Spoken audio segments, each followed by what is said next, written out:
Hey, good morning, guys. Figure I'd go ahead and get one of these off pretty early this morning. Um, of course, this is Daily Darkness. Just so you're aware, I look like hell as per usual. This is my usual day. I don't do my shavings and get dressed up all fancy, and looks like I'm in a hair metal band at the moment with this cut off and bad shorts at the moment. But I apologize. I want to stay warm and I need to do my laundry. But yeah, so it's one of those things. Anyways, at the moment.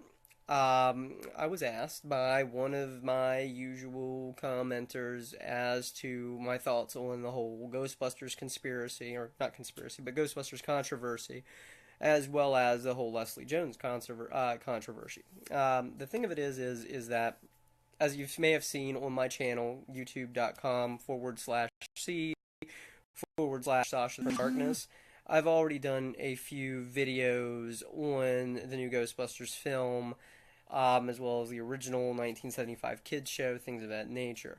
I don't think, basically, the whole Outlash thing was kind of overdone, in my opinion.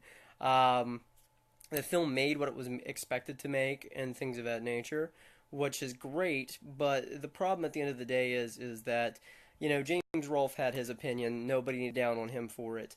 And I found it kind of comical that when you had James Rolfe, who is the angry video game nerd, make his commentary, everybody suddenly said that he's, a chauvinist and, he is completely anti-feminism and things of that nature. And he just simply said, hey, I'm not interested, I'm not going to watch it, I'm not wasting my money. I can't fault him there. It's kind of funny because even Comic Book Girl 19, who's female, had said pretty much the same sentiment. Looks like she's seen the film since, but the thing of it is that Comic Book Girl 19 had said the same thing, pretty much verbatim as to what James Rolfe did, and she wasn't basically, confronted or given such the backlash. Because society only wanted to look at the male commenters who were against this movie to try to say it was an anti-feminist movement, and it's not. So that's just one of those things. I'm getting a lot of messages and texts this morning, so I apologize in advance. But, I didn't like the whole controversy. I mean, it's just a movie. There's plenty and plenty of remakes that are out there. And I know a lot of people are kind of soured on them because lately there hasn't been any good remakes. This latest Ghostbusters, I recently watched it, and simply put, I enjoyed it, but it's not a replacement to the original. I consider it good for a 2016 film, and it's just basically a popcorn flick that has no nutritional value to it in the cinema lifestyle. It's easily forgettable. Some people probably 10 years from now won't even remember that there was a Ghostbusters remake. And people probably still clamor for Ghostbusters 3, but I hate to tell you, you got that in two formats. You got that with, of course, basically the Ghostbusters Extreme cartoon, as well as Ghostbusters, the video game. So if you haven't checked those out and you want your sequel to Ghostbusters 3 with the original cast, check out, I think it's Extreme Ghostbusters or Ghostbusters Extreme, I can't remember, or, check out, of course, basically the video game. They're great. You should be able to pick up either fairly cheaply on the used tip nowadays. It's easier to get on PlayStation 3 than it is Xbox. Xbox apparently has better graphics, but again, worth checking out. But again, it's just people throwing a fit about remakes as they usually do, and they forget there have been good remakes. If you want to remember, John Carpenter's The Thing was a good remake, as well as The Blob from the late 80s. And a lot of people forget that those were remakes, but in fact they were. You had The Thing from Another Planet back in the 50s, which was a terrible, terrible adaptation to begin with of the short story. Whereas basically, which the short story, by the way, is by Joseph Campbell, known as Who Goes There? Really great read, check it out.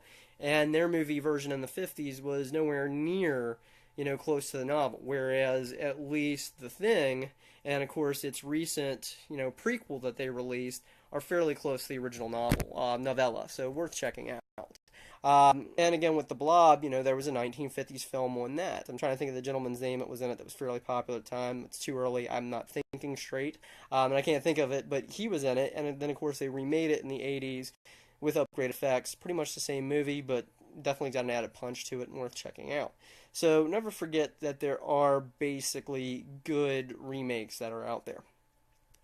Now, with all the negativity that was out there on this film and it's getting released in the most hated trailer on YouTube, Leslie Jones, a great, great, great actress, great comedian because she's on Saturday Night Live, caught a lot of flack and a lot of racial hatred that appeared on Twitter recently. A lot of people basically were making terrible, terrible comparisons.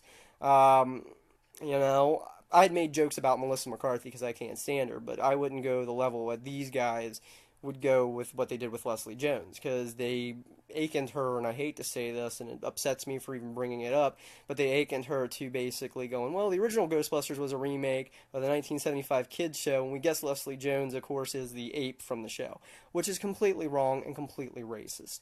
There were several comments on Twitter on this, and it just shows how today's mentality has gone lately, with this error. You would think that, after the 1950s with the civil rights movement and everything else, things would have changed. There's still a lot of hate out there. And I hate to say it, a lot of political candidates encourage it that are currently out there. Just remember, when it comes to the election year, you do have a third party choice. It isn't just Republican and Democrat.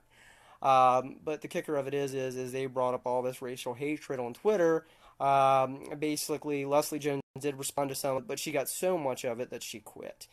Leslie, if for some odd reason you're listening, I doubt it, but if for some odd reason you're listening, don't give up. Don't let the hate get the better of you, because quitting social media because of all this hatred and all this backlash, you're letting the haters win. I hate to say it. Don't be that way, because you're going to get hate no matter what, but the reality of the situation is you're doing something right if you're getting hate and backlash for doing it. Because for everybody out there that's giving you a hard time and treating you like shit and putting some sort of race angle on it, they can go to hell. You did a great job in the movie. You were one of the more humorous aspects of it. I enjoyed it. It was great, and you had an excellent performance. So never mind what they said. You worked with the script that you were given by Sony, and they're, just poor lost children that are venting their frustrations because, it was nowhere near to what they hoped it would be. And that's nothing against you. It's all against them. And, don't quit social media over such a petty, stupid thing. Because again, by doing that, you are letting them win. Don't let them win. Fuck that noise. Black lives matter. And that's one of the things that I hate right now, that people are even comparing race at the moment. I mean, I'm transgender. I get bad looks going to the restroom.